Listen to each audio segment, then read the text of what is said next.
Hi. There are 3.3 million Muslims in the United States, and I'm one of them.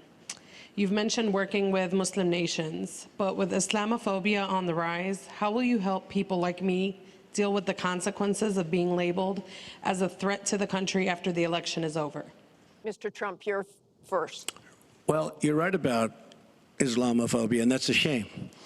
But one thing we have to do is we have to make sure that, because there is a problem. I mean, whether we like it or not, and we can be very politically correct, but whether we like it or not, there is a problem. And we have to be sure that Muslims come in and report when they see something going on. When they see hatred going on, they have to report it. As an example, in San Bernardino, many people saw the bombs all over the apartment of the two people that killed 14 and wounded many, many people. Horribly wounded. They'll never be the same. Muslims have to report the problems when they see them. And, you know, there's always a reason for everything. If they don't do that, it's a very difficult situation for our country. Because you look at Orlando, and you look at San Bernardino, and you look at the World Trade Center, go outside, you look at Paris, look at that horrible, these are radical Islamic terrorists. And she won't even mention the word, and nor will President Obama. He won't use the term radical Islamic terrorism. Now, to solve a problem, you have to be able to state what the problem is, or at least say the name. She won't say the name, and President Obama won't say the name, but the name is there. It's radical Islamic terror. And before you solve it, you have to say the name. Secretary Clinton. Well, thank you for asking your question. And I've heard this question from a lot of Muslim Americans across our country, because unfortunately, there's been a lot of very divisive, dark things said about Muslims. And even someone like Captain Khan, the young man who sacrificed himself defending our country in the United States Army, has been subject to attack by Donald. I want to say just a couple of things. First, we've had Muslims in America since George Washington. And we've had many successful Muslims. We just lost a particularly well-known one with Muhammad Ali.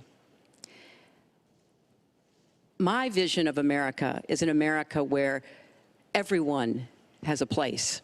If you're willing to work hard, you do your part, you contribute to the community. That's what America is. That's what we want America to be for our children and our grandchildren. It's also very short-sighted and even dangerous to be engaging in the kind of demagogic rhetoric that Donald has about Muslims. We need American Muslims to be part of our eyes and ears on our front lines. I've worked with a lot of different Muslim groups around America.